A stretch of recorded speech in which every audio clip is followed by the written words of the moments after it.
የሃላባ ዞን ፖለቲካ ፓርቲዎችና የጋራ ምክር ቤቱ አባላት በግንቦት 24 ለሚካሄደው ጠቅላላ ምርጫ አስፈላጊውን ቅድመ ዝግጅት እያደረጉ መሆናቸውን ተናገሩ። ፓርቲዎቹ ከሃላባ ቲቪ ጋር ቆይታ ባደረጉበት ወቅት መጪው ምርጫ ነፃና ፍትሃዊ ሆኖ እንዲጠናቀቅ ከገዢው ፓርቲና ከጋራ ምክር ቤቱ አባላት ጋር በቅንጅት እየሰሩ መሆናቸውን ተናግረዋል። በመጀመሪያ ለተፎካካሪ ፓርቲዎች እጅግ በጣም አስገራሚ በሆነ ሁኔታ ሌሎች ወረዳዎች በንጽጽር ሲታይ እጅግ የሚቸገሩበትን የቢሮ የማቴሪያል የፋይናንስ ድጋፍ በማድረግ እስካሁን እንድንንቀሳቀስ አድርጓል። ይህም በምንንቀሳቀስበት ጊዜ ከዚህ በፊት እንደምናየው እጅግ በጣም ከባድ ሆነ። በመንደር እንኳን መንቀሳቀስ በማይቻል ደረጃ ሽኩቻ የነበረው ተወግዶ ተፎካካሪ ፓርቲዎች በነፃነት በገጠርም በከተማም ተንቀሳቅሰው የራሳቸውን ፕሮግራም መምራት ይችሉበት ደረጃ ደርሰናል።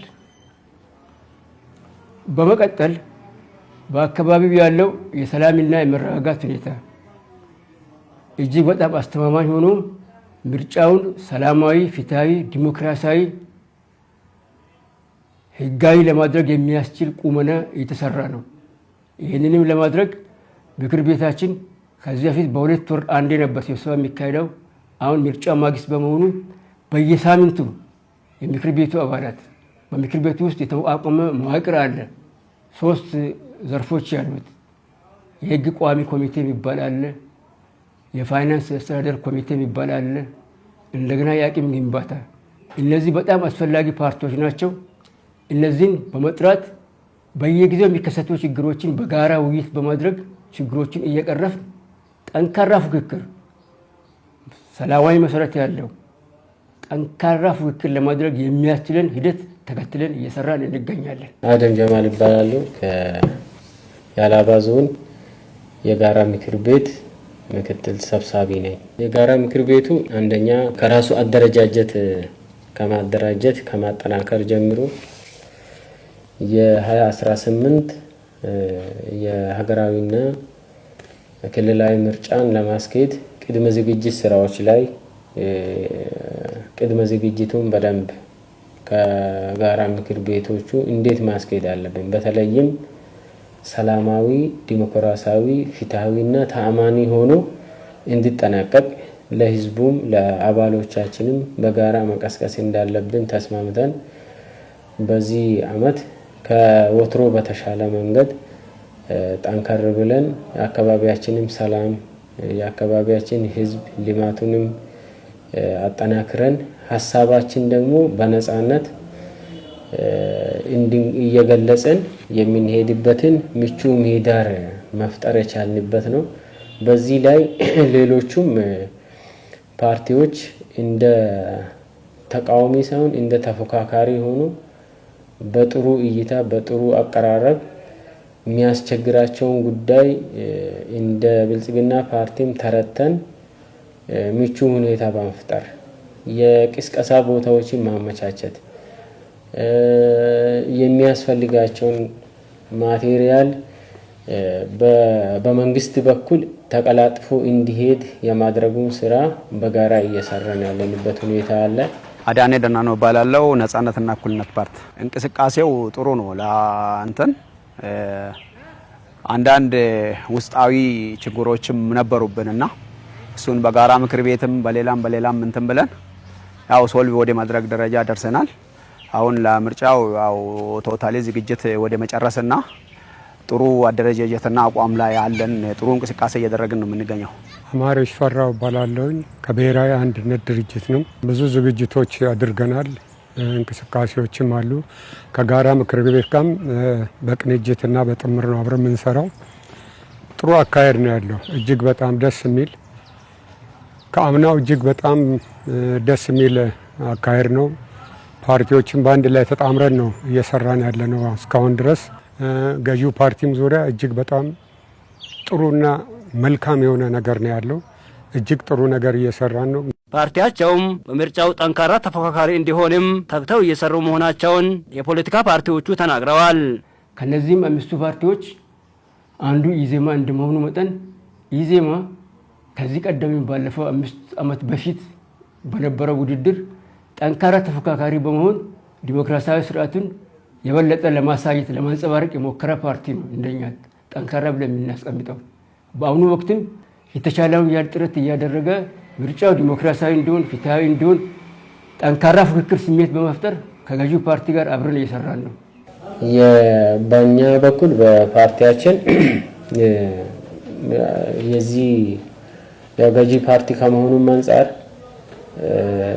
ከምርጫ ቦርድ የሚወርዱትንም የኛንም እቅድ በተሻለ መንገድ እቅድ አቅደን ገብተን በተለይም በሚዝገባ ሰዓት ላይ መፍቱን አውቆ እንዲመዘገብ የማሳወቅ በዚህ መሰረት ሁሉም ፖለቲካ ፓርቲዎች አባሎቻቸውን ቀስቅሶ ወደ ምርጫ ጣቢያ እንዲሄድ በማድረግ ቅድመ ዝግጅት ስራ ሰርቷል። እኛም ደግሞ በተሻለ መንገድ ተፎካካሪ በሚያደርገን መልኩ እኛ አሸናፊ በሚያደርገን መልኩ ቀን ከሌሊት አቅደን አባሎቻችን አሰማርተን እየሰራን እንገኛለን። ይህ ደግሞ ቅድመ ዝግጅት ሂደቱ በጣም ጥሩ ስለሆነ ያ ውጤቱም ጥሩ ይሆናል ብለን እንገምታለን።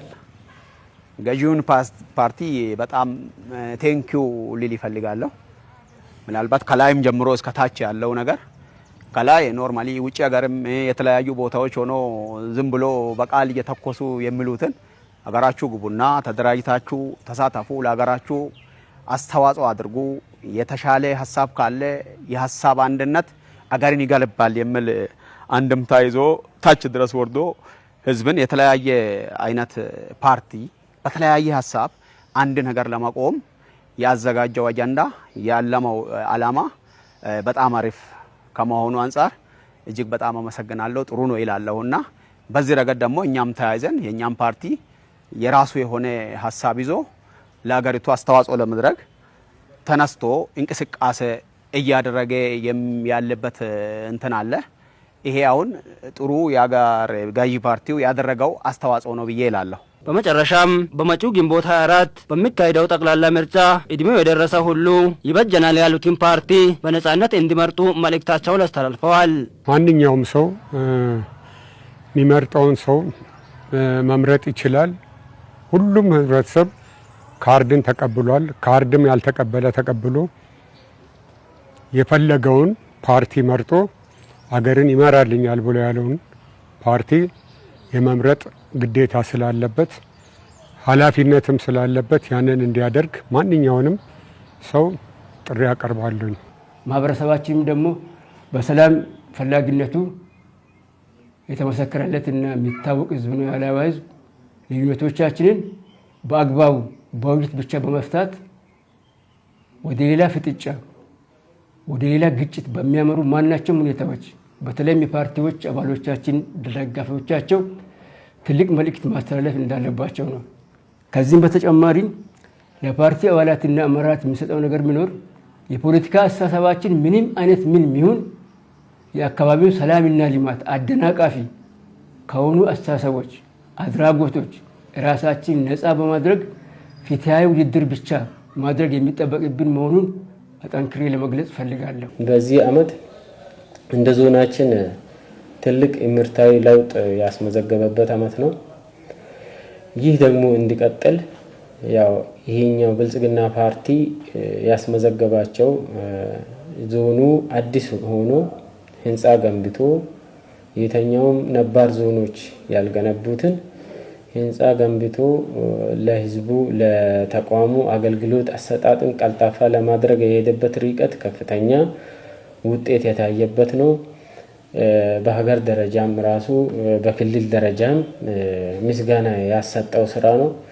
ቀጥሎ ደግሞ ለወጣቱ ማህበረሰብ ለማገልገል የከተማ እድገትን ለማነቃቃትም እንደ ህዝብን አሳትፎ የስቴዲየም ግንባታ ላይ የሄደበት መንገድ አበረታች ነው።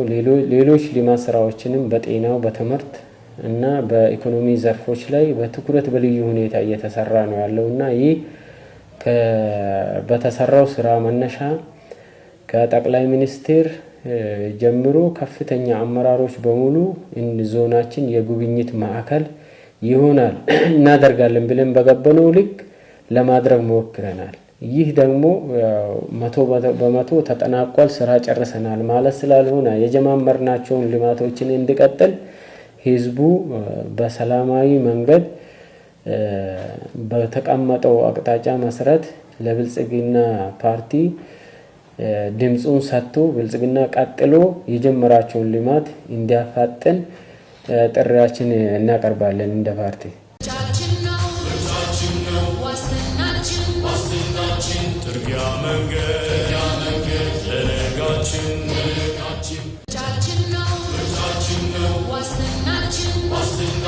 Turkiya